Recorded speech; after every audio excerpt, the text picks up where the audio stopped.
See Here's the Thing is brought to you by Grisey Audiovisual, All in Act Theater Company, and Michael Haas for Erie City Council.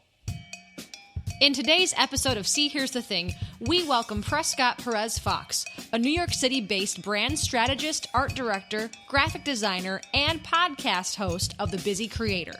If you ever wanted to hear how Hugh Jackman records all the sounds for the Wolverine films, you're in luck because we're going to feature some special audio from one of those recording sessions. Along with that, we'll feature some scintillating news clips focusing on Logan's opening weekend, Star Trek Discovery, Thor Ragnarok's first set photos, the worst movies you've ever paid for, and a movie featuring Tom Hanks, Meryl Streep, and Steven Spielberg. Honestly, just give them the Oscars now. It's episode 43 of See Here's the Thing, and it begins right about now.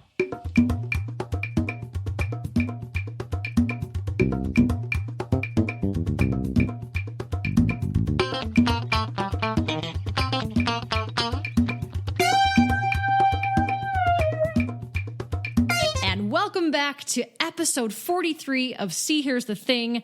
I am one of your hosts, Kate, and I am, again, shockingly, joined by my co-host, my confuzzled... Oh, thank you, because I was going to say... I made up two words. Why am I puzzled? I said confuzzled. Well, what was the first thing you said?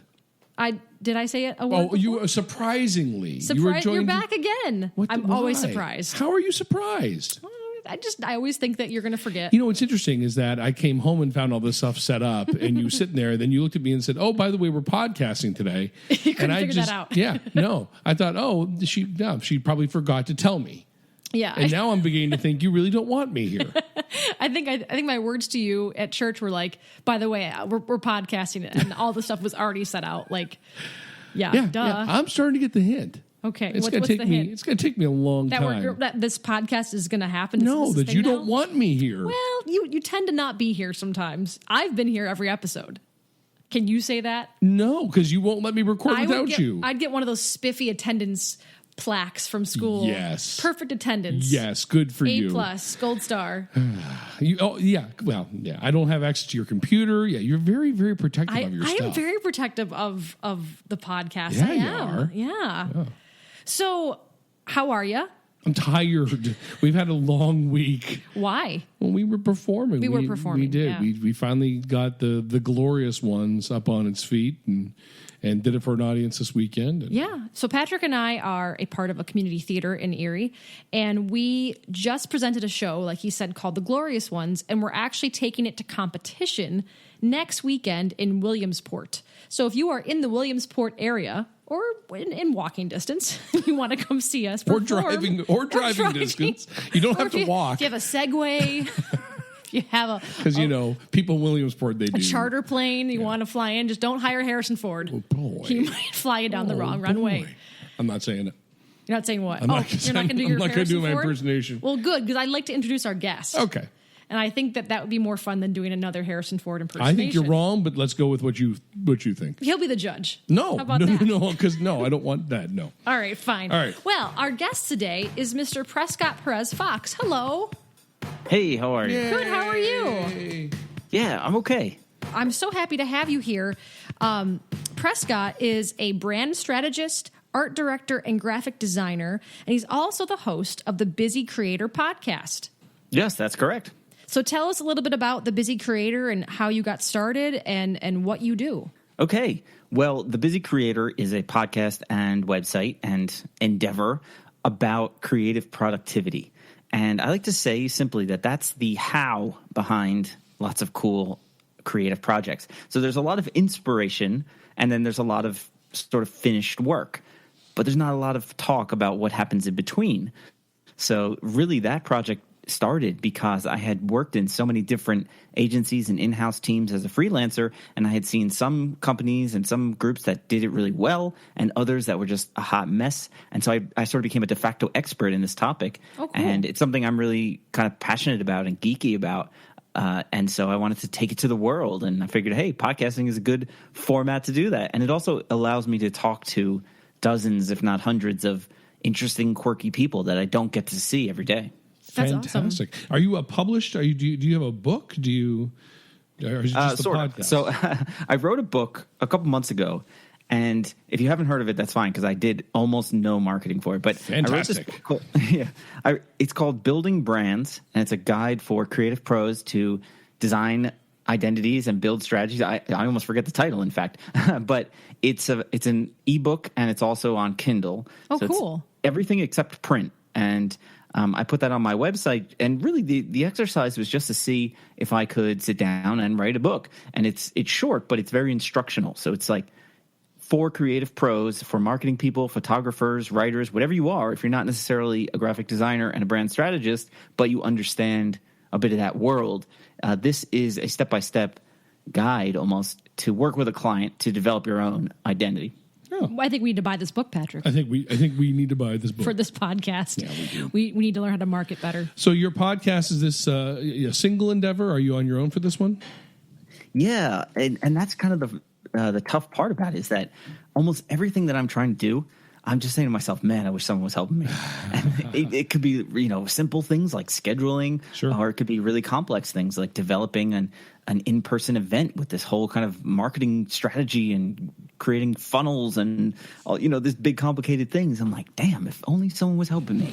You never know. Maybe from this podcast, somebody will be out there that's like, I really dig what this guy is saying. I want to network with him. I want to be his partner. Maybe we should hold open auditions. Patrick, do you want to apply? No, it sounds like a lot of work. Good Lord. You're very inspiring. Like, I feel very energized by this conversation already. I feel like I need to go out and write a to-do list of things I want to do for the podcast. But how about you, Patrick? Yeah, that's fantastic stuff. It really is. I was going to say, that's just one thing I get to geek out about. And I think we're going to talk about some other stuff. Yeah, absolutely. I liked what you said about, you said something to the effect of, this is something that you're passionate and geeky about. And I think that's like the real core of finding your niche, finding what you want to do, is something that excites you. And also you can admit, yeah, I'm a total geek about this, and be totally fine with it. And you're so right. I love that statement. That's a great statement. All right. I appreciate it. Yeah. Well, we have a whole list of news clips for the week. But before we do that, I always seem to cut you off. Yeah. I'm sorry. I'm trying to wedge you out. Yeah, okay. We're going to address this later. But as our listeners know, we do like a secret word of the day, a word of the podcast. My job is to come up with a word that we try to sneak in during the podcast. And if you can do it, that's great. And if not, no big deal. But our word for the podcast today will be, I'm going between three. It's a big list for you. Yeah, it's more than usually. I only have one. How about dark? Dark. Okay. Something dark side. Yeah. I got it. Dark. Now, wait, do we have to use it? It can be any form. You can be any form of dark. Darkness. I can't just darken my voice. No. The dark side. No. You have to say the word dark. The word dark has to come out of your mouth. I can do that. So you want to go right into some... I've got some great news clips for the week. Clips? Mostly movie-centric this week, because this has been a big week for movies. And the biggest movie of the weekend has been Logan. Logan, what did you do? Charles, the world is not the same as it was. And we have not seen it. We have not. But our friend Prescott has seen it. Prescott, what did you think? Different things. I've sort of been churning it over because I guess it was 4 or 5 days ago. I think I saw it on a Monday. And oh, wow. It's always funny in New York because, I mean, there's traffic everywhere in New York City, right? There's traffic in the park when you go for a run, and there's traffic in the movie theater, and there's traffic everywhere. So to see a movie, you really have to plan it, especially a first weekend sort of thing. And Logan was full on the Friday night, and so was Get Out. Actually, I haven't seen that one yet. It's just incredibly popular, but I did sneak in and got to see it, and I liked some aspects of it. I mean, it was the smallest superhero movie I think that they've done in the last 15 or 20 years. Smallest by like money spent, or smallest by cast, or what do you mean? Yeah, by cast. I don't know factually if it, in terms of budget, I think it was pretty small. I think it was something like $17 million, which compared to the 70, 80, $100 million budgets is relatively small in Hollywood. But yeah, you basically have 3 cast members on a road trip. And of course, there's action sequences and there's a little bit of special effects. But it was generally kind of a small movie. So it's about their their interrelationships.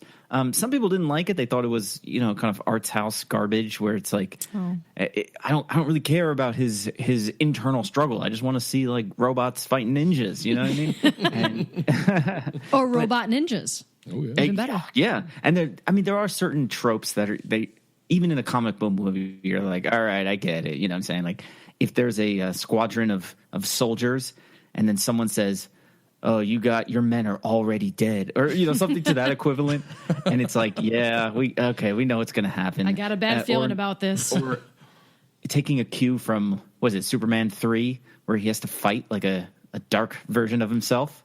Okay. Yeah. You see what I did? Yeah. You got dark. Oh my God, he did it! He did it right off the bat. Prescott, you were like an all-star. Oh, God. Well, I don't think it's been weeks since a guest beat us. Yeah. No, that's right. Oh, okay. I But just like a Bizarro. Okay, bring the Superman reference. Bizarro version of himself. that was smooth. That's a well-worn literary device, I suppose. And I'm not going to say if we do or don't see that, and then the classic one of all action movies, and you see this on TV like every week. Is that the hero and the villain are fighting and struggling, and oh my God, he's finally got him on his back, and then you hear a gunshot, and then you turn around and it's the accomplice from slightly off screen who managed to get his hands on the gun. You know what I'm saying? That classic, like you're probably picturing the exact camera angle and everything, and that happens so much that it's almost ridiculous. It's almost like a literal cliffhanger where you see the person's hands and then it cuts to a commercial and it's like, will our hero be okay? That Batman from 1966 kind of thing. So, yeah. I'm not doing still sound effects. For an action movie that really does not do any of those and kind of respects the audience a little more and says like, why are these rules in place? Like, just, you know what I'm saying? Like, so we're not going to see like an army of 10 million Patrick Stewart clones in this movie? No, not in this one. No, right. Like the Matrix number 3. Yes. Oh, that'd be sweet. Patrick loves the Matrix anyway. I do. So, no, hang on a second. Before you go on, I don't want to just gloss over the fact that you did a Harrison Ford impersonation. I didn't do a Harrison Ford. Oh, you most certainly did. When did I do a Harrison Ford? I've got a bad feeling about this, is what you said. I didn't do an Oh impersonation. my gosh, it sounded just like that. Was not my impersonation. I don't claim to have it a sounded handle just like on him. a Harrison Ford impersonation. Oh, I no. was so impressed with that. Well, I don't want to gloss over that. You thought it was good? You kidding me? Compared to mine, it was genius. You think I could make it? No. Okay. I got a bad feeling about this. On a scale of like say 1 to 5, 5 being the movie was awesome, I would see it again, I'd pay money to see it again, and 1 being why did I waste my night and my time? What would you give Logan? I would say a 4. That's pretty good. That's not bad. Well, I'll tell you that IMDb gave it an 8.6 out of 10. Okay. And Rotten Tomatoes is 92%. So it went down slightly. It was about 95 about a week ago. Now it's down to 92. Well, in the box office, it made $85 million, which was the same as another, I can't remember which film. It was another Wolverine film, not the really bad one that we don't talk about. But it was $85 million. Second place was The Shack with $16 million. The what? The Shack, not the basketball player. Because I would see that movie. I would It's love about to see. Shaquille O'Neal finding God. It's all about Baby Shaq. The Shack. That was $16 million. Okay. So that's huge difference. Yeah. And then Get Out it wasn't in the top 3, but it's on track to make $100 million, which for a horror movie is huge. Wow. And you've seen Get Out, right, Prescott? No, I haven't yet. Oh, you haven't yet. Here's the funny thing. Like, I kind of don't want to see the movie. Because I don't like horror. I don't like suspense. And everyone's talking about it. And they're saying, oh, it does such crazy things. And it talks about race and this. And I'm like, wait, is this still a horror movie? Like, what the hell's going on here? Because I remember seeing the previews. And I actually thought there was some kind of supernatural element. And I'm like, wow, I really don't care about that. So did I. But then it's just a pure horror movie, if you like, where everyone's human at least. And I'm like, okay, I still don't quite get it. So I don't know if I will see it in the theaters, and it's kind of a, slow time in the theaters now, in mid-March, early March coming up. And so we'll see. Maybe I'll just get stuck in. And we have talked before about how horror movies get judged on the same grounds as other movies, and I don't think that's fair. Because I think all horror movies are terrible. I truly do. I think all horror movies. You don't have like one that you like? No, no. Well, I do like them, but I think like comparing like my favorite horror movie to like Shawshank Redemption. Oh yeah. There's no competition. Now, I will tell you that Get Out, what did we say last week? It had 100%? It at one point had 100% on Rotten Tomatoes. It was one of the few of this year, like one of 4 that had 100%. I would like to know how they get their numbers, because right now it's reporting 99. Oh, God, it went down 1. Yeah. So I'm not sure how that works. Well, But I'd be interested to see it. But I'm actually with you, Prescott. I'm somebody that when somebody hypes something so much, it's hard for me to get into it. yeah, me too. I'm the same way. Yeah, and I also heard Jordan Peele on the Nerdist podcast, and I actually bumped it up to the top of my listening queue because I was like, I got to hear this guy talk, and he's not a very good talker. No. And I couldn't think of a good word, but the Nerdist podcast, I don't know if you listen to it, but it's often very articulate, and you'll get someone from Hollywood who you don't really hear from, and he'll go on and talk to Chris Hardwick, and they'll have a really interesting conversation. And this was not that. Yeah, it was very disjointed, and Chris is trying to get out of him, what was it like to be the first-time director, and what do you think this movie says about society, and this and that. And I can't even remember what they were talking about because it was just not a very good conversation. So that also doesn't make me really want to go see it. Yeah, it's funny that you say that. I had a very interesting reaction to that with not Jennifer Lawrence. What's her name? Jennifer Garner. Jennifer Gardner. Yeah. Gardner. I saw her in, there was a TV series I was Alias. watching. Alias. And I absolutely loved her. And then I saw her interviewed on one of the late night shows and went, oh, that she's not as intelligent and bright as the character she plays. Right. And I think that, that Jordan Peele does all those characters with Key and Peele, and he does so much really funny stuff, but those are all characters. Those aren't him. Right. So it's interesting when you sit down and see those interviews with the real people that, especially on a podcast, you need to be able to be articulate, and talk. And I'm sure that a lot of people like Chris Hardwick or the people that interviewed him before are probably coming in expecting he's going to be crazy and wild and funny. And then when that person is not, it's. But I think that goes the same for the audience. I think absolutely. When the audience comes in going, oh my God, Jordan Peele's going to be on, he's going to be so funny, that sets up so much, and it's just hard to live up to that. I think the public sort of expects that if you're an actor or performer that you're naturally outgoing, and that is actually completely not true of many, many actors, myself included. I mean, I get out on stage, I'm not myself. I can be anybody but myself. But when I'm off stage, I don't need to be. That explains so much. Oh, to me. shut up. Oh my God, I fell in love with the woman on stage. I am auditioning for another host on the show if you'd care to join me. Anyway, getting back on track, we've derailed this podcast. I'm actually with you on the whole supernatural thing of that movie. When I saw the trailer, my instant thought was, oh, do they travel back in time? You're talking Logan. Or no, for Get Out. Get Out. Get Out. Okay. I thought for sure that's what they were leading up to. I got that vibe instantly. So you're saying that it's just completely straight, nothing supernatural. Oh, that's what I've heard. I haven't heard anyone say I can't believe this town is the source of the curse of the 200-year-old witch, and that type of thing. But here's to defend the genre slightly, I guess. There is a fine line between a horror movie, quote unquote, and other types of action or adventure movies or sci-fi movies. Because I'm thinking of Event Horizon. You ever seen that one? And I don't it's think from so. 1996 or something. Yeah. But this is I guess you could call it a sci-fi / horror because it takes place in space. It is a sort of sci-fi adventure movie, but it's really scary. And I don't know if you sold it to me as a horror movie, I don't know if I would go see it. But if it's a sci-fi movie and it just happens that the plot is sort of dangerous and everyone's getting killed, then that just happens to be the plot of this particular movie. And same thing with the Alien series, right? Mm-hmm. I mean, there's this huge monster that's killing people, but you don't necessarily call it a sci-fi movie because you think of it as a kind of space adventure type of thing. So speaking of sci-fi movies, yep. Future Star Trek movies are already in the works. I was so happy you didn't jump to the Lin-Manuel. I know. I thought that's where you were going. I went, why is she going to do Mary Poppins? Well, there's a new horror film out. It's called Scary Mary. Look it up. It's a real trailer. Somebody cut a real. This is actually not a new news clip. This is something old. But somebody took the Mary Poppins trailer and they recut it as a scary movie. It totally works. You need to look that up.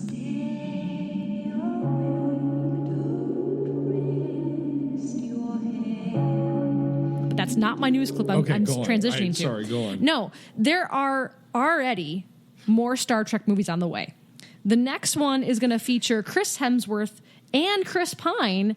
If you remember back in the first movie, they're father and son.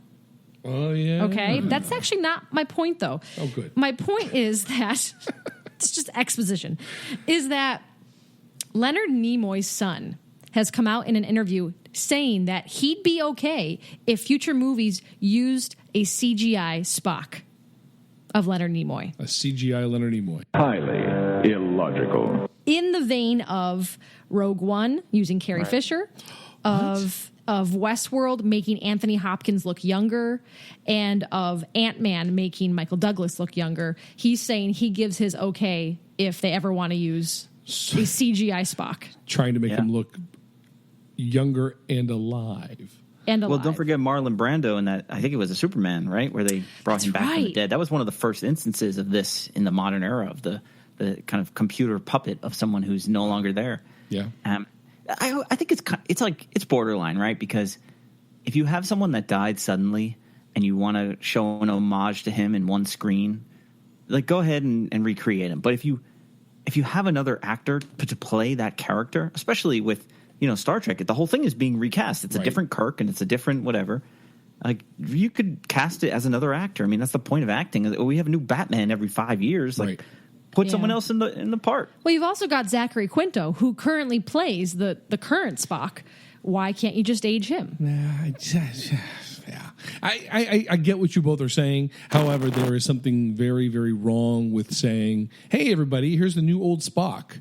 Spock is Leonard Nimoy. I mean, Leonard Nimoy is freaky. Spock. I think there's something real wrong with saying now. Michael Douglas is now going to be playing Leonard Nimoy's old part. I just think there's something very wrong with that. But I also think it's a little creepy to see like a computerized version of Carrie Fisher. Doesn't bother. You really doesn't bother you? What do you think, Prescott? That's interesting because in that case, Rogue One, we had kind of three instances of it. Hang on, I got to explain this. Okay, we're ready. Break it down. You go. Break it down. In Rogue One, we had three of these sort of looks to the past in terms of an actor. Yep. So we had Moff Tarkin, wonderful. He had a lot of parts, a lot of scenes. He wasn't just in one little shot, as was Princess Leia. So Princess Leia, let me start with that. I'm a little out of order. Go ahead. Princess Leia, they only show her in one shot at the very end that she has one line. And in that case, it was just a little gift to the audience. It was just like, I bet you weren't expecting this. Here you go. Right. And to that end, I think it was interesting. I mean, it was a choice, but I wasn't offended by it or anything. Because I was sitting there and I was like, what the heck? It was a little surprising. I don't think it did anything to tell the story better because it was already at the end of the movie. You could have done an over-the-shoulder shot where she had her hood up or something like that. It would have had the same effect plot-wise. Yeah. Tarkin was a little tougher because he's a major character. He has a lot of dialogue. He's in the movie from start to finish. So they really had to say, do we want to get another actor? Do we want to do this computer thing? And I thought that was brilliant. That one for me was brilliant. Didn't bother me as much.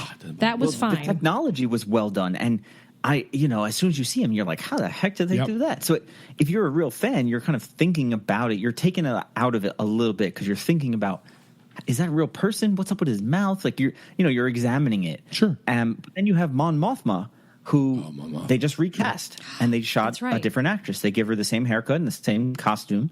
And it's a new person. And I had no idea. I walked out. Sorry, go ahead. I was going to say they're using all three devices at the same time. And it's like you'd think they would just make the choice. And I think because Mon Mothma was unmistakable and she did a fine job of acting and it didn't take me out of the movie at all to see a different actress there, I don't know why they didn't cast someone else as Tarkin. So it's cool that they have the technology, but I think you really got to be sparing about it. You almost have to do it for like one shot or one line of dialogue, or just like put someone on a computer screen and you can hide behind the fourth wall a little bit. You could be like, here's a photo we found of him on security camera, that type of thing. Yeah. I don't want to see entire recreated characters until they can get it really right, which I don't know how much longer that's going to be. I feel like whenever there is a distinct CGI'd sequence where you can absolutely tell this is totally fake. It takes my mind out of the movie for a second. It's kind of like being in a theater and being engrossed in the play and then having something happen in the audience and you're totally taken out of the action. That for me was what happened with Carrie Fisher's CGI. I couldn't stop thinking about, oh my God, that's the freakiest thing I've ever seen, instead of being excited to see her, which I would have been, like you said, if they had shot an over the shoulder shot, I would have been thrilled. I had no idea that Mon Mothma was a different actress. Not a clue. Oh, okay. Not a single clue. So they totally fooled me. And I'm on the same sort of vein with Beauty and the Beast coming out. I wish that they had not CGI'd everything.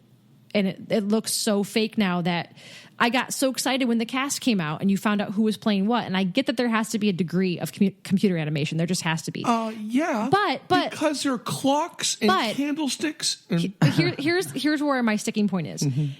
Think about Jim Carrey in The Grinch, how much makeup he had to wear for that role. And I know that was taxing, but why couldn't they have done that with the Beast, like the main character? So I'm already going into the film kind of disappointed that he is CGI'd to an nth degree. I'm picky. Yeah. I'm picky, but there you go. I guess it's just a choice, right? That it's not necessarily better or worse. It's just the aesthetic they wanted. That they could have done it with animatronics and with stage makeup and almost like the Broadway play, right? Where it is a costume. Yeah, exactly. And that's just the choice. And now this is a whole different question about Hollywood and the choices that people make. Because generally, and my roommate works in film, so we start talking about this sometimes, that I think oftentimes studios underestimate their audience and they think the audience is dumb. And they're like, those people, they're not going to appreciate it. They're not going to see it. If they see that it's a costume, they won't come watch them. I don't know what goes through their head. Yeah. But and then occasionally something comes out that's really interesting, and they're and it does well, and they're shocked. You know what I mean? So, like, think about another movie that came out this year, Kubo and the Two Strings. I love that film. Yeah, it's like stop motion animation with these puppets, and it's like clay. I mean, if you would have said like, "Hey, I'm going to do in 2016, I'm going to put out this claymation thing," people would be like, what is this, Gumby? Like, get out of here. But it worked because it's interesting, and the audience is very forgiving that it's not conventional 3D animation. It's not what they're used to. It's just something interesting. Yeah, I got through maybe half the movie, and I was watching it with Patrick's daughter, and I think she said, "Is this stop motion?" I said, "No, there's no way it's stop motion." It was totally stop motion. Yeah. Whatever they did, I could never even spot a moment where my brain would go, "Oh, okay, that's stop motion." It was so fluid. It made me appreciate the film more. Because the film was already beautiful. And then to think, oh my God, you put all this time in and it's that beautiful. That's unbelievable. Unbelievable. Yeah, that is remarkable. I mean, the Box Trolls is their other one from that same studio. And they're pretty much the only people left doing this because it is so taxing. Yeah. And there also are visual effects. I think they won the Oscar this year for visual effects. So it's combined. But, it's a choice. It's an aesthetic choice. And I think that Hollywood sometimes doesn't give people the choice, and they just think we're dumb. You know what I'm saying? Like the classic is when they will. Now this is, I guess, moving to TV a little bit, but you'll often see a remake of a show from Britain or from Japan or from whatever, and they feel the need to like not just remake it, but to skin it with like very traditional American tropes. Yeah. And I always say, like, why do you need to do this? Like, if it's from Britain, it's in English. Just play it and watch what happens because people will love it. And then but you have to like put an animated intro and anything with Gordon Ramsay. Those are like competition shows. Yeah. They have like this big CGI. It's like coming up after the break, and you could see the letters like flying at you. I'm like, you don't need to do all that. You're disrespecting the audience by playing in this one platform. You didn't tell us that you're good at sound effects. It's an occupational hazard of a podcaster. Can we just have a sound effect off now? No, what? Seriously? No. Oh, he's saying no too. Context. It's all about the context, right? But it was so good. I actually could visualize what you just did with your mouth. I was like, oh, it's got to be like this, like the more you know star coming down to like scare you. But Patrick's really good at sound effects too. Yeah, I do impersonations and I do sound effects. So we that's been very, very covered. And it's at the top of his resume. That's right. I could do with my mouth. I can make the sound of a clicky pen. Do you want to hear that? I do. Wow. That sounds an awful lot like an actual clicky pen. Thank Yeah, you. that's a good one. I can Thank do you. it too. You ready? Yeah. Mine's a little more believable. Okay. All right. Well, this isn't the only instance of the CGI coming back. This has not been released yet, but in Netflix. So don't tell anybody. Shh, it's a secret.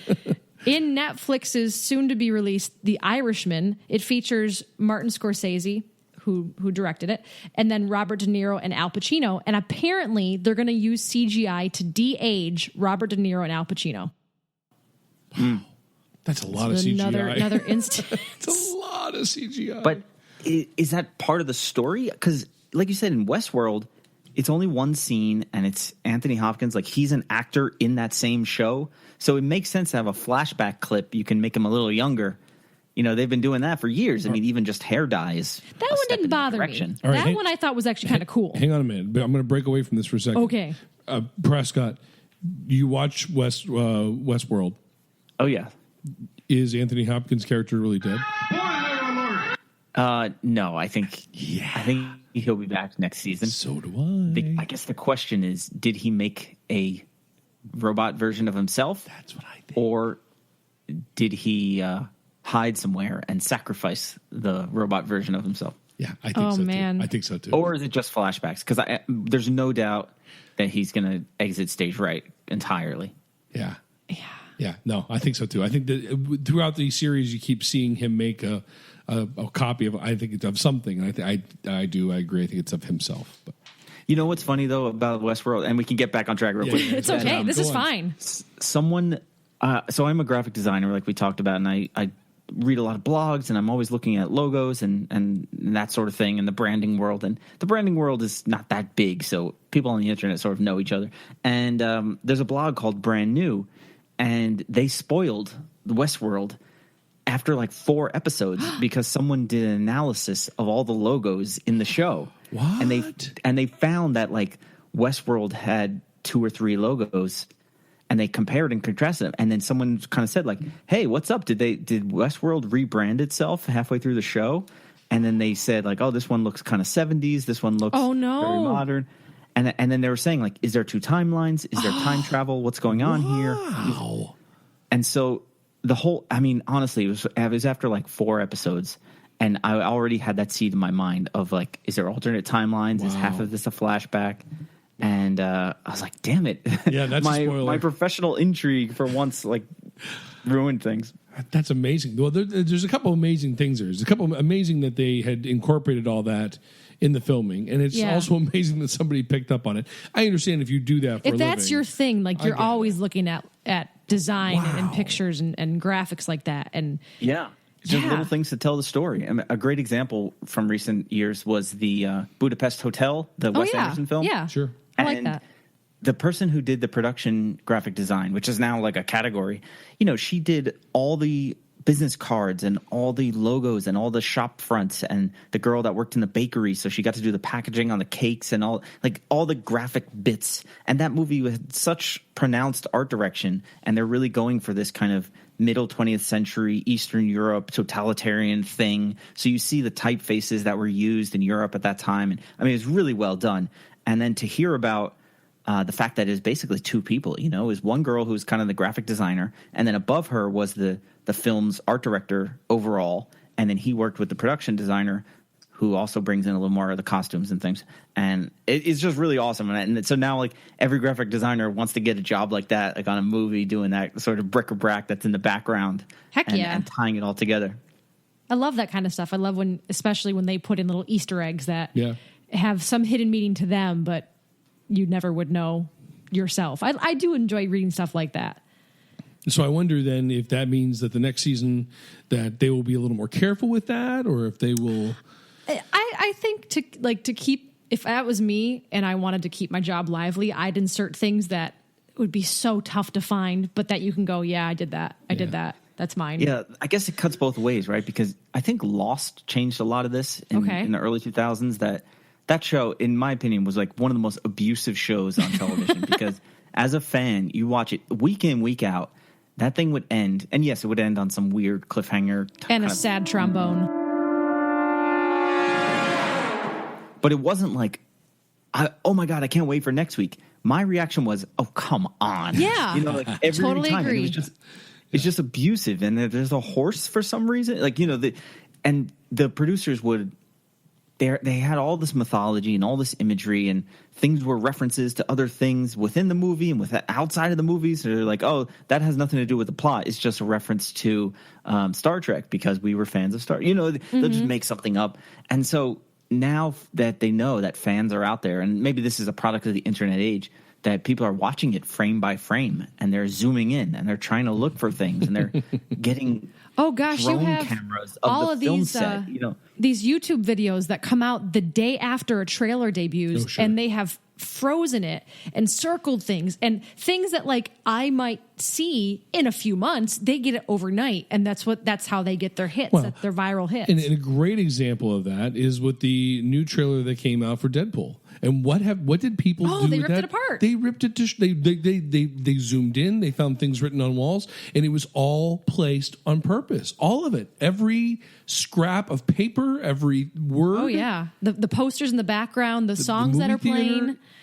Yeah. Did you see I that? haven't seen it, actually. Oh, you didn't see that one? Oh, it's worth it. No, I saw the preview that ran with Logan, the little short film, yes. whatever you want to call it. Oh yeah, that was it. With the Yeah. guy that getting mugged, the guy getting mugged in the alley. Yeah. Yeah. There's words on the phone booth.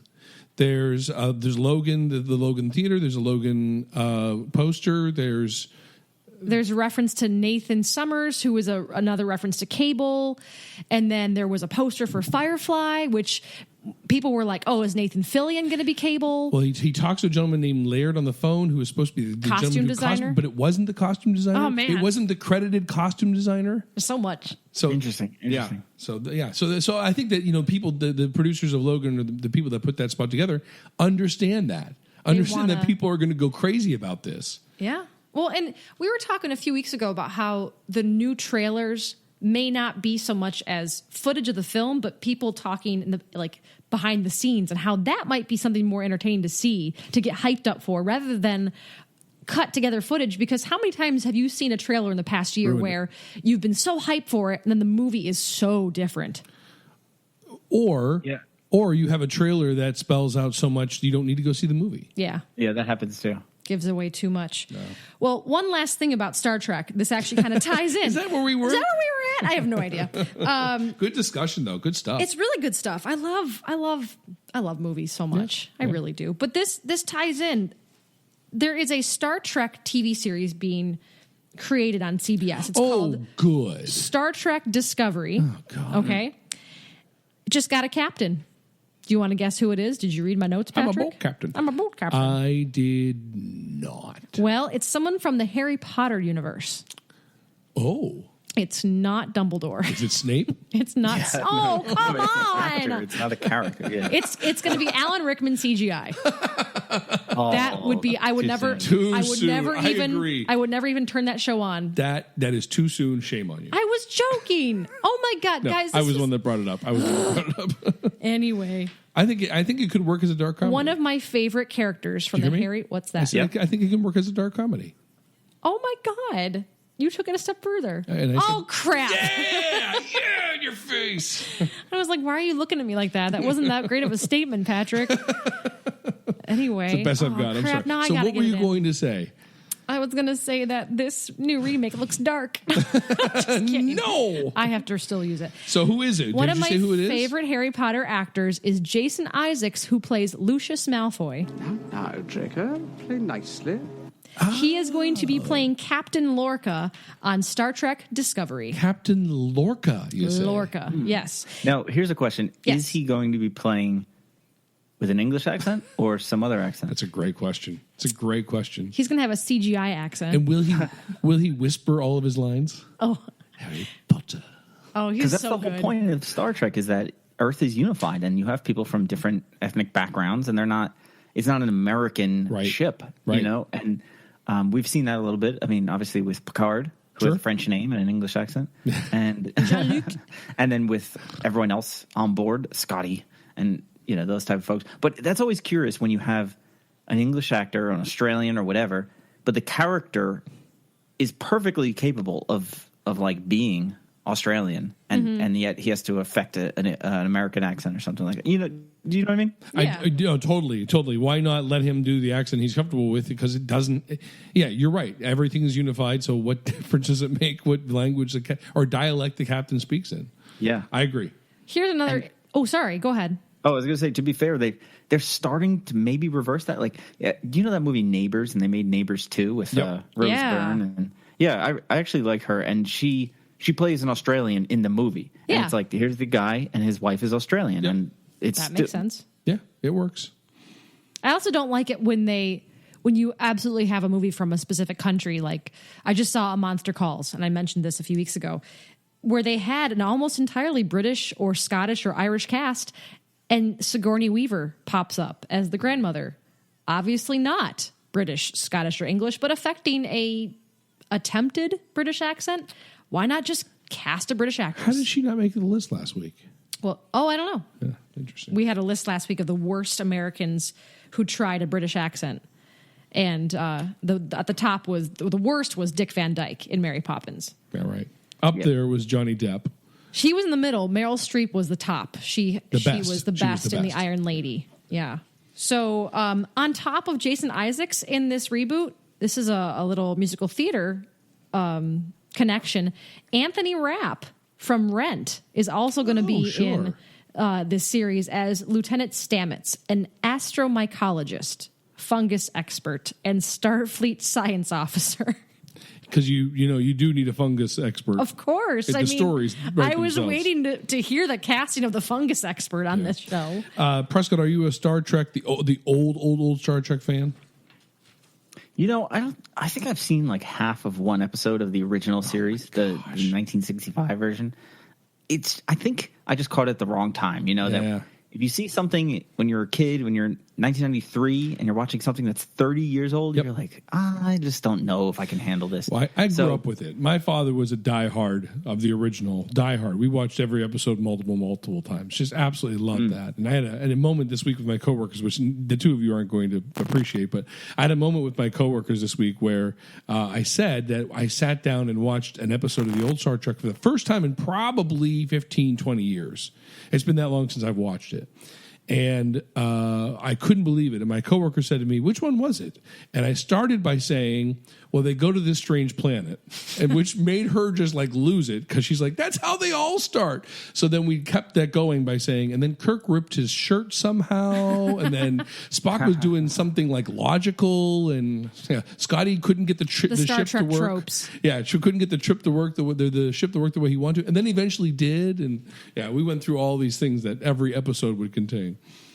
So, No, I did enjoy The Next Generation in its era, and I watched them, I guess, when I was that age. So I think I caught them in syndication though. So I would come home in the summertime, especially, and they would be on at like 5 p.m. So it was a good time to like watch TV while you're having dinner or something like that.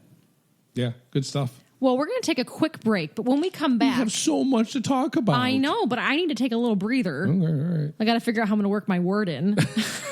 I'm obviously I'm really You're not the black good at sheep, this game. Right. Oh, I'm the dark sheep. The dark sheep. That's what I meant to say. Does that work? Does that work? Because that was mine. It. I just said the wrong word. Damn it. Well, when we come back, we're going to play... Dark Horse. The Dark Horse. Yeah. We're going to play some special clips for you. Oh, yeah. Featuring, and not limited to, a great track of Hugh Jackman recording Wolverine sound effects, and then a first look at Thor Ragnarok. We'll be right back after these messages. Hey, Kate. Hey, Patrick. What's going on? Nothing. You know what I like? What do you like? I like theater. Me too. Do you know Erie's got some great theaters? It does? Yeah, including Almanac. What's Almanac Theater? Almanac Theater is the brainchild of David Mitchell and Larry Lewis. Tell me more. Well, they do wonderful productions, very affordable. Tell me more. They are performing Agatha Christie's Spiderweb. Ooh. Which they will also be contributing to the Gannon Fringe Festival in 2017. Uh-huh. The Middle Ages by A.R. Gurney. And Lend Me a Tenor by my good friend, Ken Ludwig. I'm always out of tenors. So, Patrick, where can I find Almanac Theater? Well, if you've got a computer and you can go to allanact.net. I think you mean all an act. Oh, A-L-L-A-N-A-C-T. I thought it was Allanact. Maybe it is Alan's act. But no, it's all an All and Act. www.allanact.net or find them on Facebook, Instagram, or Twitter. They're located at 652 West 17th Street in Erie, Pennsylvania. They are the best entertainment value in this community since 2004. They feature comedies, dramas, mysteries, farces, quality theater at an affordable price. Theater lives here. $1 from every admission benefits community shelter services and Erie's homeless. Please visit allanact.net to support the companies that support us. And we are back once again. It is me, it is I, it is Kate, joined by Patrick and our friend Prescott from the Busy Creator podcast. And we are set to talk about some more movie news clips, specifically some audio clips from that film of the week, the little known film called Logan. Which, before you do that, I'm curious to see what happens when when Beating the Beast opens, and how the numbers how Logan either keeps being number one or what happens. Well, one of my news clips that I didn't think we have time for. Sorry, I apologize. No, it's okay. I didn't think we're going to have time for it. I'll talk about it. Is that Beauty and the Beast has already toppled the box office records on Fandango for pre-sale. Really? Yeah. And I forget the actual, there were two figures that they broke. One was for a family film, and I can't remember the other, but this is going to be huge. Okay, all right. And the reviews have been mixed. I think that there's also, it's not just Disney fans and families, but it's people who are just interested in seeing what has been done with what was a well-regarded animated film in 1991. Right. And I think it was actually the last animated film to be nominated for Best Picture as well. Oh, wow. Wow. Well, so far, the main websites, the main magazines that typically review films like Entertainment Weekly and stuff like that, they have given it a lukewarm reception, which probably means I'm going to love it. That's what it always means. Whenever these high impact reviewers tend to think something is just okay, I usually end up loving it. Yeah. So, well, I wonder if they made any changes, because the clips I've seen have been like line for line. The songs are the same, the dialogue is the same, and obviously the plot's the same.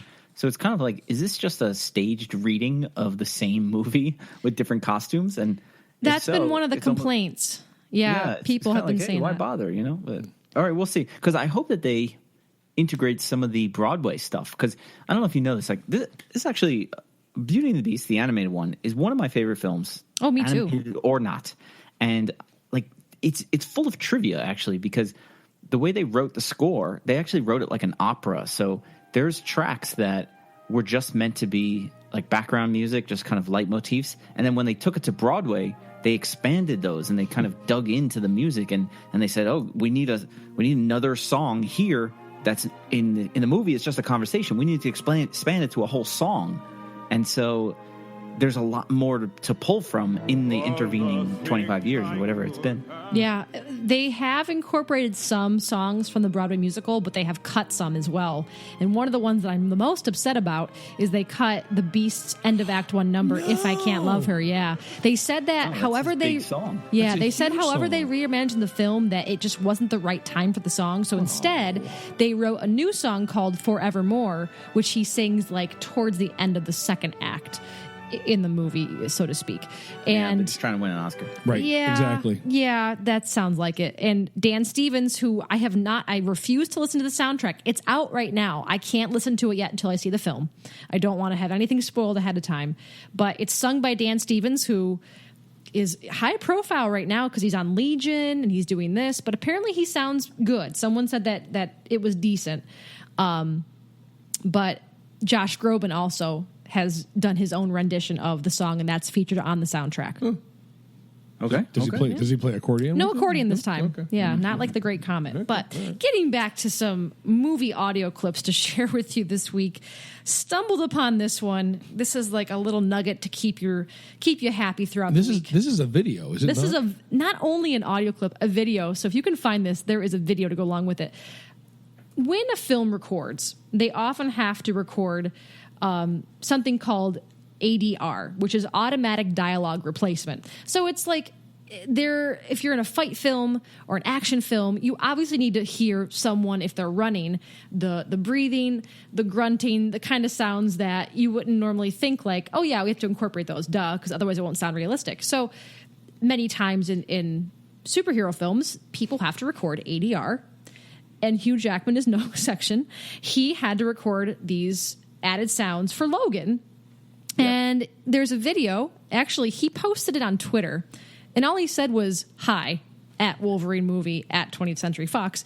And it's him recording some additional audio for the film Logan. So just have a listen.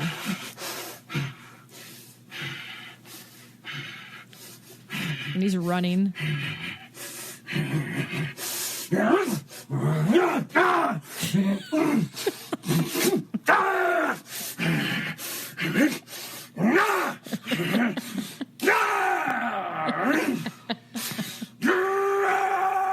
Okay, hang on a second. So can you pause that for a minute? This is actually really embarrassing. Okay. This is actually really embarrassing. You played the wrong clip. Were you going to the bathroom? That was me this morning in the bathroom. That is very embarrassing. Please don't ever play that again. I'm so sorry. Let me cue up the right sounds. You ready? Go on. Wow, it sounds a lot like you, Patrick. Oh, anyway. I was fighting that one. God. And that's where our podcast has gone. To fecal matter. Anyway, the video is even better. I mean, I don't think I'd want this on the internet of me just running around the studio making grunting noises, but and then the best part, you know what? If you got paid what you got paid, that's true. You'd do it. Yeah, that's true. I would sell out. Yeah. But at the end of the video, he does break character and just kind of goes, "Hi," you know. He's back to being Hugh, and I love that. I love when actors don't need to be so serious and they can just, you know, they're not totally method like Jared Leto in Suicide Squad. Or like, what's her name? Oh, man. I wish I knew her name. Brie Larson, who's talking about the Kong film. Did you read that? No. Please tell us. I don't even remember the context. It may have even been like an actual tweet or something. But it was like she got really serious about the role of women in film and journalists and yada, yada, about portraying this character who is so courageous. I'm like, are we still talking about King Kong? Right. Like, this is a giant monkey cartoon with explosions. And Oscar winner. Like, don't take yourself so seriously. Yeah. And skull crawlers. I'm excited. Have you heard that audio clip, Prescott? Oh, yeah. Yes. Yeah, the skull crawlers with John C. Reilly. Yeah. Yeah. We're seeing that today. We're seeing that today. Skull crawlers. My roommate wants to see it because he's like, you know what? It's Sam Jackson and it's a movie and they're having fun. And I'm like, yeah, but I mean, when I see like a dumb movie that's just meant to be dumb, I want it to be. I guess it's just the genres, right? Like, I'm looking for something where like the FBI builds a ninja out of spare parts and unleashes him, you know, a little more like in reality. So it could be a dumb action movie or a dumb military movie, but nothing that's like all of them combined, you know, like King Kong, you got animals and there's probably like a really bad scientific explanation and sure. And I don't know, just a little bit too much, you know what I'm saying? I know like, what the explanation is. Samuel L. Jackson is there to recruit King Kong for the Avengers Initiative. So stay tuned for the cutscenes at the end. That's right. I'm here to talk to you about the Avenger Initiative. You get a clip of Thor 4 and the Avengers Infinity War featuring King Kong. This is what I mean. Like Hollywood studios, I mean, is there market research that says people are ready for another King Kong movie? Like, I can't possibly imagine that that's coming from the ground up.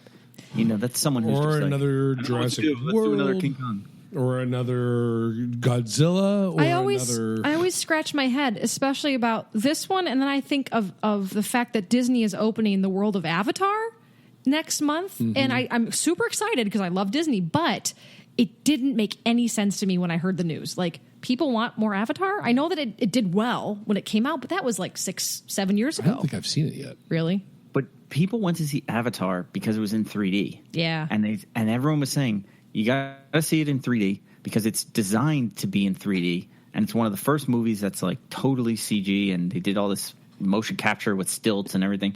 And so people went to see it just because of the spectacle of it. And so they bought these $19 tickets. And I think that's what propelled it to a $2 billion that's true. Fee, you know, take at the box office. So, yeah, that's a weird one too. I mean, I watched it at home. I watched it like not in 3D, but I haven't thought about it since I watched it. You know what I'm saying? Like, I haven't either. I have not either. It wasn't the Terminator, unfortunately. or fortunately. Yeah. Well, going off from that, I mean, I'm more excited to see King Kong, I guess. Yeah. Because I I feel like the movie's a little confused. I think it didn't know what it wants to be. Does it want to be a high-impact action movie, or does it want to be... I'm half expecting Will Ferrell to come out at some point and joke around with John C. Reilly and make some jokes like they did from Step Brothers because of the dialogue I've now seen in the trailer. So it'll be fun. We'll have a good time. Yeah. We had talked about doing a whole podcast dedicated to we still should. Movies with terrible dialogue.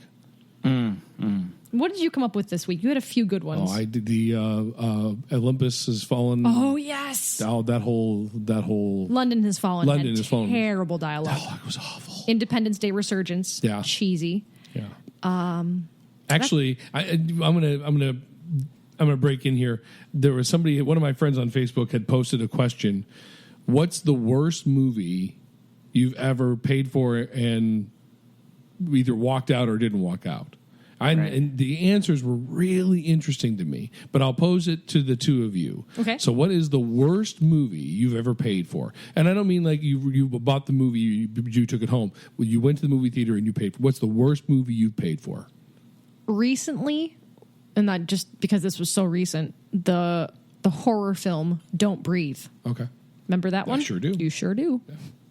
Prescott? Yeah, for me, it was The Master of Disguise. Remember that movie? Oh, who was in that? Was that Mr. Bean? That wasn't Mr. Bean, was it? Dana Carvey. Oh, it's even worse. It's even worse.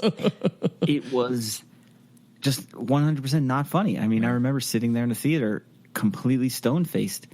And believe it or not, I was with a girl, so it just totally like iced everything that was even potentially happening. Because it was just not funny. And then on top of it, there was like farting humor. I was like, what? Are we doing this now? I just remember how bad that was, that it like ruined my mood for months. Yeah, it wasn't like offensive. It just wasn't funny. Yeah. And when you see something that's so unfunny, I'm thinking of another one. I didn't pay money for this, thankfully. I saw it on Netflix. Good Luck Chuck with Dane Cook. Oh, yes. Yes, I do know that one too. I did not laugh through the entire movie. Nope, not funny. I'm watching it. I'm like, how?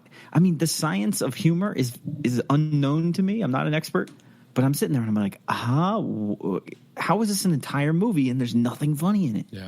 Yeah. Mine wasn't a comedy. Oh, I know what you're going to say. Yeah, mine was The Talented Mr. Ripley with Matt Damon and I can't think of his name. Jude Law. Yes, Jude Law. I didn't get it. I didn't like it, and I wanted to walk out of the movie theater. I have never ever in my life. You're not alone in that. I've heard this. I don't think I've seen the film the full way through. I think I've seen clips. It's terrible. I've also heard the exact same thing from other people. But some of the other answers that came up, like one of the answers that came up that I was amazed at was Forrest Gump. Oh. Somebody thought that was the worst movie they'd ever seen. To each his own, I guess. It's very interesting. The answers were very interesting. All right. Well, getting on to some better movies, what I think should be a great movie. If I said the three words to you, Hanks, Streep, and Spielberg, what do you think? I think it's going to be epic. What's the plot of that film, Patrick?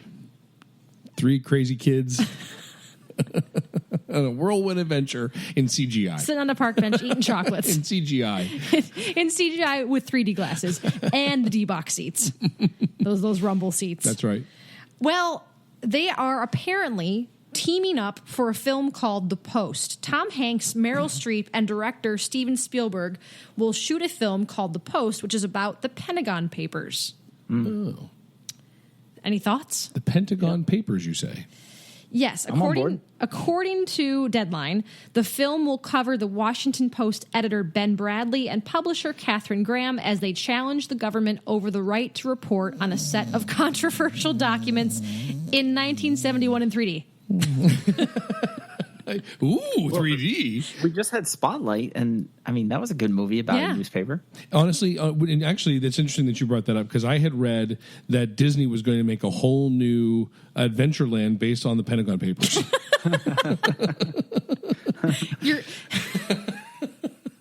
Oh, yeah. Fast pass really for that one. I think only Spielberg could pull it off with fine actors like that, is to do the whole thing as like a one-act play where the whole thing takes place in one conference room, over the course of a day, where they they start with bagels, and then one person leaves the room, and the other one has like a monologue, and they do it like super small. Yeah, that would be interesting. Probably not what's going to happen, but probably not. That would be interesting. Yeah. I'm just wondering, at what point does Tom Hanks start looking for clues and uncovering things and find the lost symbol? Because that movie never got made. That's a little convenient book to look over from the Dan Brown series that they made. They made Da Vinci Code, Angels and Demons, and then, oh, by the way, forget about that third one that he wrote because no one liked it. And let's just skip on ahead to Inferno. Yeah. You're a little bitter. Just a little bitter. No, I have to say the Lost Symbol was very convoluted. Was it? It was very convoluted, and we're talking about tropes today. It bought into too many of the typical Dan Brown tropes, and then they made a sort of a fresh start with Inferno and made that film, which we liked. Mm-hmm. It could have been better. They changed a lot, but I liked it. Yeah. I liked it a lot. When Inferno had its trailer, and again, I see a lot of movies, so I see a lot of trailers too. Sure. That when I first saw the trailer, I thought it was a spoof. I thought it was like an ad for some kind of camera, like Fuji, or Oh yeah. Just the staging and the blocking, the way the actors were moving. I was like, this is not a movie. What the hell is this? Like, it didn't feel real. And then you see Tom Hanks, you're like, wait, this is a real movie? And even still, I was like, come on. It has to be an ad for something. Like, it was just so ridiculous. And I wonder if the whole movie was like that, too. The movie was, like, I was really riveted the first 20 or so minutes. And then I had read the book, so I had a lot of expectations, and they really went a different direction with it towards the end. And I was very disappointed. I actually was surprised that they didn't go for a more Hollywood ending. They went a very different way, and I won't spoil anything, but if you've ever read it, it's a fun read, so I highly recommend the book. But then go into the movie with open mind because it's not like the book at the end. Just going to say that. Still bitter. I'm not bitter. I'm a little bitter about that one. That one I'm a little bitter about. Bitter. All right. So the next thing that I've seen this week that intrigued me was the fact that Thor Ragnarok, or Thor Gets a Haircut, dropped some photos. Every time you say that, I think you're saying Fraggle Rock. Down in Fraggle Rock. Every time. Thor Ragnarok, or Thor Fraggle Rock, has released a ton of set photos. The biggest takeaway is that Chris Hemsworth is now sans his lovely locks. He got a haircut for Thor. Do you want to come take a look, Patrick? No. At the picture? You don't want to see him? No, I don't. I'll sit here. Along with Thor. So it's basically the same haircut he had in, what was the movie he was in where he played the...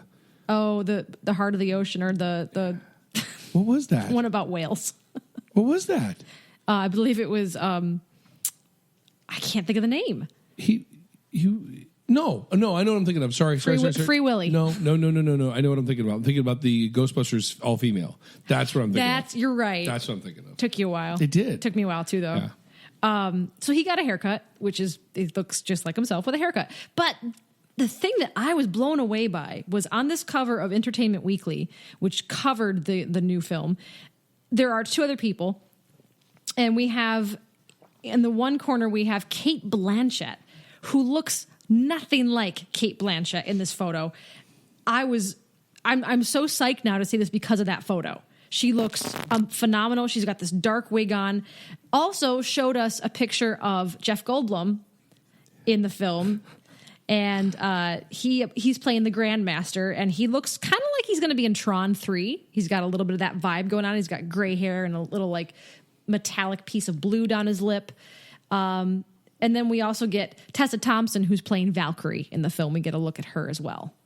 There's a lot of names there. I know. Yeah. You going to remember them by the end? Jeff Goldblum. Now, the second film, I believe, correct me if I'm wrong, was Thor: The Dark World. I got it. I've been waiting all episode to use that. It's in there now. Kind of sad. Are you a fan of the Thor series? Yeah, I see all of them. I mean, here's the funny thing. Like, I don't know if I'm the only one that feels this way. Like, I don't even know what they're about anymore. Like, I see there's new Avengers, new Iron Man. Like, all right, I'm just gonna go see it. And then they catch you up in the beginning, and you're like, oh yeah, I remember this now. Yep. Like, I can't tell you where they left off. You know what I'm saying? Something about the Infinity Gauntlet. maybe. Yeah. I don't think I saw number 2. There's your laugh. And especially like if you were watching only the Thor movies, first of all, you're waiting like 6 years in between each movie, but then is there a continuity between those sequels only? And I have no idea. I just remember the first one had Natalie Portman, and then she won an Oscar, and it was like, whoa, we can't afford her. Yeah. Oh, yeah. That's yeah. Yeah, I didn't think about it that way. Yeah. That's right, for Black Swan. She won. Not for Jackie, though, sadly. No. We wanted to see her win for Jackie. Dark Swan or Black Swan? No, I already said Dark World. I got it in. All right, okay. I don't need to go for 2, Patrick. All right.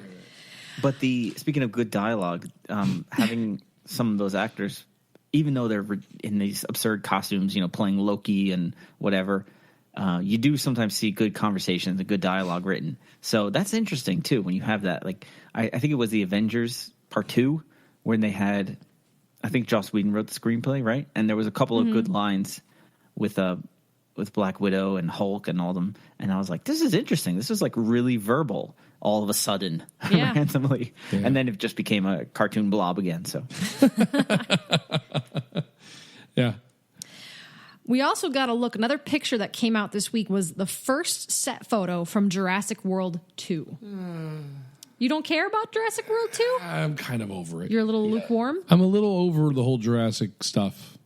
Let's see. The first one, we created an island. It went bad. The second one, the island was created and it went bad. And then the third one had a world that was an island that went bad. And now we have another world. Now there's another. With high heels. I'm just kind of exhausted by it. I wonder, like, I didn't like the last one.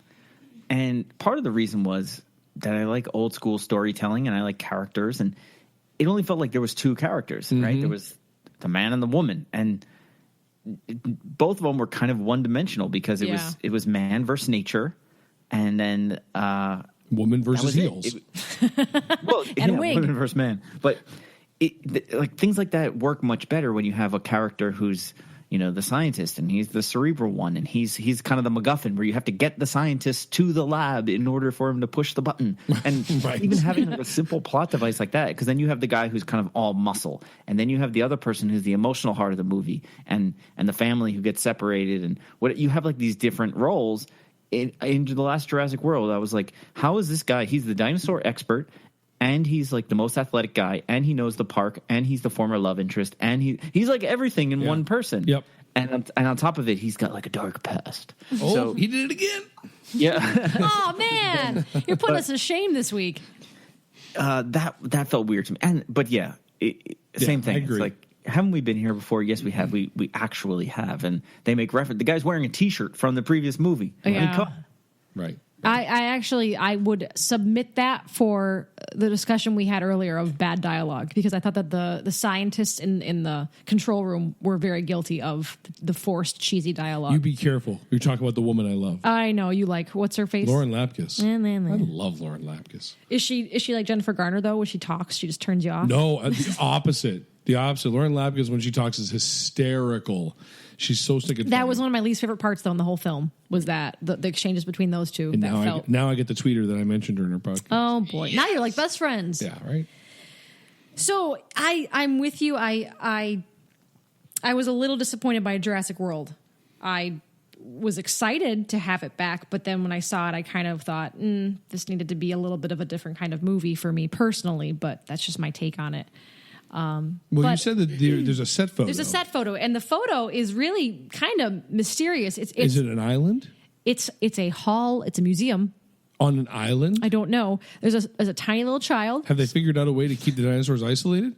That can't in the museum, and they come alive at night. I've seen this. You do dum-dum, you give me gum-gum. And what's his face? Ben Stiller keeps them all in tow. Oh, okay. No, it's a. You know what? I will see that movie. It's a young child in a museum staring at some dinosaur fossils, and that's it. That's it. But you know what I actually learned from this, reading this article, was J.A. Bayona, who is directing Jurassic World 2. He also directed A Monster Calls. Now, you said that Jeff Goldblum's in this? No, I've been saying that there are rumors saying Goldblum and Sam Neill may return for this. So do you think at some point he'll say, life It finds a way. I actually would be disappointed to hear him say that line if he came back, because it would be pandering way too much. Heck yes. Way too much pandering. But expect it. Expect it. Now, if Patrick Stewart showed up in a wheelchair, bald again, I wouldn't mind that so much. I just love that man. See, here's the funny thing about Jurassic Park is that I think we forget how it all started with this crazy genetic experiment where they found dino DNA and they took it to the most high-tech lab and then created dinosaurs. But what if you didn't create the dinosaurs and you just had this DNA? That could be the start of any number of really interesting scientific and sort of action-adventure movies. And it's kind of weird that you have to show – like you have to make full-grown dinosaurs. Otherwise, it's not a Jurassic Park movie. But that's it. That's the niche. That's it. Big dinosaurs. But, I mean, you think a little laterally. Like, what if they sort of cured like lots of different diseases using dinosaur DNA? But so then that's the kind of set the premise. Dino and then DNA. The work that is being done by Jurassic Labs or whatever isn't bringing dinosaurs back to life, but it is. I agree with you. And here's what I'm going to say. They could write the most glorious script and do exactly what you're saying. And the dialogue could be perfect. And the storyline could be perfect. But if the kiddies don't see dinosaurs, the movie will be a flop. Yeah. Well, you weave it in somewhere, but it's not just like you're running from this one and then you're running from this one. Right. And you're running from this one. How did they get out of containment? Well, we're all excited to see this movie, I can tell. I'll see it. Sure. I do like Chris Pratt. I enjoy him on screen. I think that he was. I'm not getting excited, Patrick. You calm down. I do like him as an actor. We just saw Passengers, and I enjoyed that, even though I did not like the ending. But I won't go there. But it kind of is a bit of a mess. Yep. We both kind of went. That's the end. Like there's okay. I have so many questions, but children. I do like him as an actor, so that I would be excited to see the film just for that. I'm excited to see what's her face not wear high heels, and possibly that horrific wig she wore. Oh God. I don't know this film though. Even though I had my complaints with Jurassic World, this is a very special film in my history of film. I get it. For me personally, I get it. I got to keep an open mind. All right. Well, we're going to take one more break. When we come back, we're going to talk to Prescott more about The Busy Creator and his podcast and where you can find him. So stick around. We'll be right back after these messages. From Blazing Caribou Studios, it's the internet's unpredictable game show where anything can happen and often does. Trivia Geeks. Hey, listeners, guess what? On Tuesday, March 14th, Patrick and I will be appearing on Trivia Geeks, a podcast brought to you by the great team over at Blazing Caribou Studios. During the episode, we'll go head-to-head with other podcasters to duke it out for trivia, fame, and glory. The best part? You can watch us live on Google Hangouts, or you can download the episode by visiting blazingcariboustudios.com/shows/trivia geeks. We're ready for a Trivia Pursuit Battle Royale, and we hope that you tune in. And we're back with our friend Prescott Perez-Fox from the Busy Creator podcast. Prescott, you said that you have gotten up to about 100 episodes. Is that correct? Yeah, we have 100, and we did a live 100th episode back in January. Ooh, how'd you do that? It was also the 3-year anniversary, so it was a big milestone to celebrate there. That's awesome. So you have about 100 episodes, you said, for 3 years? Yeah, so I actually started in early 2014, and I started as every other week because I was working full-time, and then I left that job, and I was essentially podcasting full-time, and I went to a weekly schedule, and then I got completely exhausted, and then I had to go back to every other week. So, but being pretty consistent, especially the last 15, 16 months, I don't think I missed a week, but got to 100, and then now we're on hiatus. So we're coming back in the spring with more episodes. We're going to do a scheduled release, a seasonal type of release. So I'm recording now, and then I'm going to edit and release later this spring. Fantastic. That's awesome. Yeah, so 2017. You have got a lot of experience, obviously, with podcasting. What would you say are some tips for beginning podcasters, or maybe even those like us that have been at it for about a year now? Some tips to get our product out there and be heard on a larger scale. Sure. Okay. Well, here's a funny thing, too. I didn't mention that I actually created the New York City Podcast Meetup, which is an in-person group, and we meet every 6 or 8 weeks or so and have a topic and eat pizza. And it's fun to meet podcasters in real life. And the thing I always tell people about starting is 2 things. Number one, definitely consider a limited release or a season. Like if you can do 12 episodes about a certain topic, maybe that's it. You don't have to do a whole year. You don't have to be like Meet the Press where it's every Sunday for the rest of time. Right. Like do 12 episodes and see how that do them goes. well. Yeah. And then the other thing is especially solo people, I say, try to get someone else involved somewhere. Yeah. Mm-hmm. And that doesn't have to be 50-50. It doesn't have to be 2 co-hosts that split the duties. It could be that the only thing the other person does is the social media or does the audio editing and you do everything else. But like if you can hand off 10% of your process, that will make it so much easier for you. And it'll also help you systematize because you'll have to get into a routine of repeating and doing checklists and being systematic and numbering and that type of thing, which can only help you going forward. It's good stuff. Cool. Are you familiar with trypodcast.org? No, I'm not. It's a website that I just actually found out before we got started today, and I know very little about it. But basically what they're trying to do is they're trying to push podcasts for the month of March, and they're trying to make March officially the podcast month. So if you go to tripod, right, TRY. Yep. So if you go to the website, you can find. The whole idea is if you listen to podcasts, you go out and you tell people to listen to podcasts and tell them your favorite, and whether it's this one or something else, it doesn't matter. Just go out and tell people to start listening, because the numbers of people that are listening to podcasts are growing exponentially. But get the word out is basically the website's job. And like I said, I stumbled on this before we started, and we're going to look into what we need to do to get part of this. So again, our guest for this week is Prescott Perez-Fox, and he is the podcaster on the Busy Creator podcast. He lives in New York City. We were just in New York City actually a month or so ago. Saw a bunch of shows. Yeah. And actually, before you go any further, before you keep talking, and which you should, I want to say a very happy opening to one of our favorite shows. Yes, everybody Come From Away. It's wonderful. Are you familiar with that one, Prescott? No. I do not get to the theater as much as I should. Well, if you get the chance to come see Come From Away, we highly recommend it. It's wonderful. We've actually shared some things on our Facebook page, and they've liked it. Yay. It's pretty cool. Like they might like 10 million things a day, and I wouldn't even know, but I still think it's really cool. So they just opened yesterday? Or it's opening tonight, but the soundtrack just came out Friday. And I downloaded it already. It's brilliant. It's funny. The music is amazing. The story all of is the awesome. Actors are just the story outstanding. Is amazing. Yeah. So very, very happy opening to the cast and crew. That's right. And Prescott, thank you so much for joining us. I could listen to you talk all day about what you do. I really could.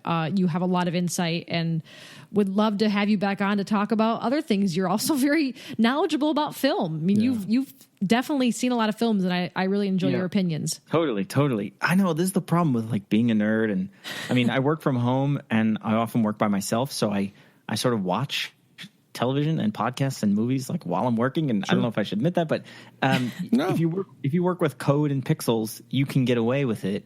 If you are on the phone all day, you're probably not the best person to watch TV at work. But I take a lot in, and I'm listening to a ton of podcasts, and then when I meet someone, whether it's in person or over the phone, whatever, I'm like, hey, did you see this? Did you read this? Did you do that? Did you do that? And it's like, hey man, no, sorry, I was out in the world. I was doing things. Yeah, doing things, talking to people. Yeah. But yeah, man, good chat, and I'm always down for some nerdy conversation. Oh, that's always to anyone listening, I would definitely say come check out the New York City Podcast Meetup, and we have an event coming up April 4th on a Tuesday, and we're going to be talking about best practices for web design for podcasters. Oh, and the website for that is NYC Pod Meet. Or you could just Google New York City Podcast Meetup. And then, like Busy Creator, that is the site where you can connect to me on social media. You can see the blog articles and download all the 100 episodes. And a new version of the site is forthcoming in the next couple of weeks. Well, thank you again to Prescott for joining us for episode 43. I almost said 33. 43. We will probably be on hiatus next week. We're going to be, like I said, performing in Williamsport. So if you're in the area, come see us perform. It's at like the Pennsylvania Association of Community Theaters, and we are going to be up against 6 other theaters performing. But we may be back. We may do a King Kong review. We'll see if we have time for that. But if not, we're going to be back the week after for our 1-year anniversary. Wow. Isn't that something? Wow, all right. Yeah, we're going to have some cake and some friends over and just kind of look back at the past year and all of our guests and have a grand old time. We may even have some adult beverages. Who knows? Who knows? Who knows? Probably. Most likely. Some dark beer. No, too late. Come on. Too It's late. never too late. Anyway, thank you again for joining us on See Here's the Thing. We will see you in the next few weeks. Bye. Bye. Take care.